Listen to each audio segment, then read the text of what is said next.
Sixers fans, welcome back. Whew, whew, whew, whew. That was a close one.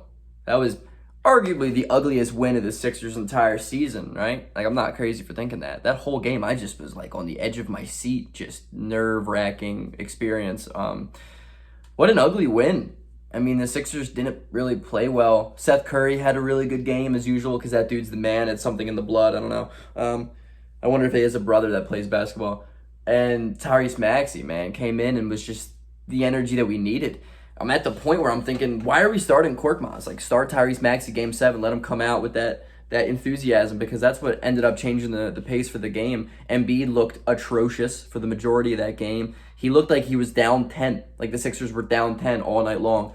Regardless if the Sixers were winning or not, Embiid just looks not good. Ben Simmons is an absolute negative on both sides of the court. It's disgusting, but survive in advance, I guess. You know, Jim Valvano is right. You just got to win a game, whatever it takes to win that game. Ben Simmons was really, really bad.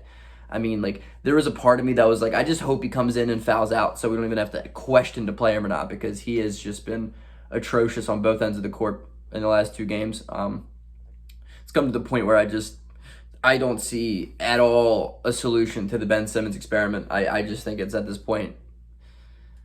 It was fun while it lasted, is what I'm trying to say. He's gone because it's really ugly. Embiid just didn't. He looked bad. You know, the fact that we won that game, I think it's pretty promising for a Game 7.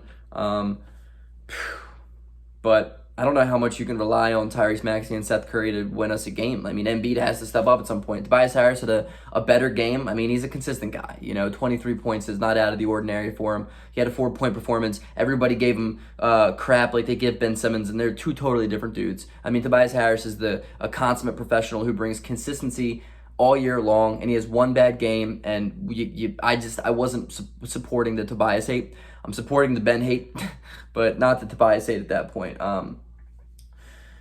I mean, defensively, we did a way better job in the final three quarters. The second half, our defense was really good. Our defense was really good in the late fourth quarter. I mean, that's what ended up winning us that game. But we're going to have to be better offensively. And even if we do happen to pull this series out and win in Game 7, we're going to have to be better in the Eastern Conference Finals, because Atlanta's not as good as Milwaukee or Brooklyn. And so, though I am jubilant, I am happy, and I am there, and I'm here for it. The fact that we survive one more game. You know, we'll play Sunday night at 8 p.m. I'll stream that game for you guys, but I'm still nervous because I just don't love how the Sixers team is right now. They've looked better. This is arguably one of the worst they've looked all season long, and that's really not good timing, if you'd ask me.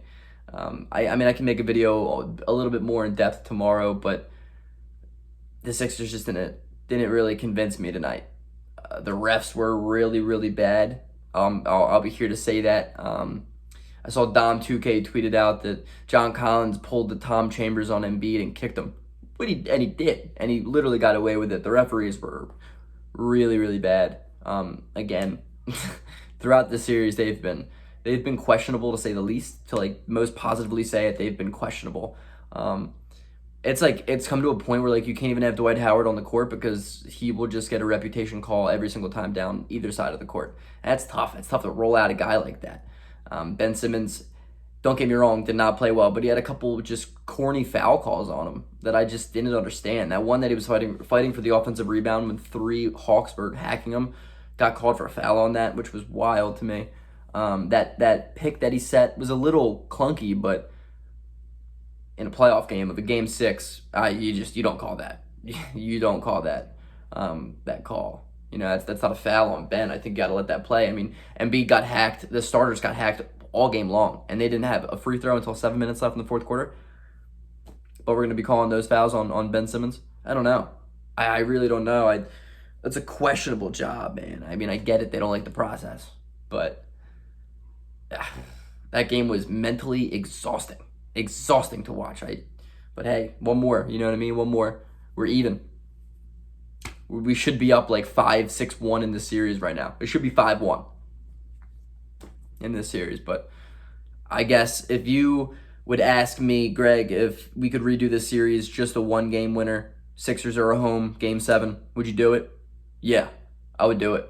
I would ask to be in this situation if I had no idea how this series was going, and if it was 0-0, I would ask to be in this situation. And I think anybody on the Sixers would tell you the exact same thing. You have an opportunity to come home against a team not as good as you, to play at home, as I've said, and win them. Just beat the game win the game one time, just win once.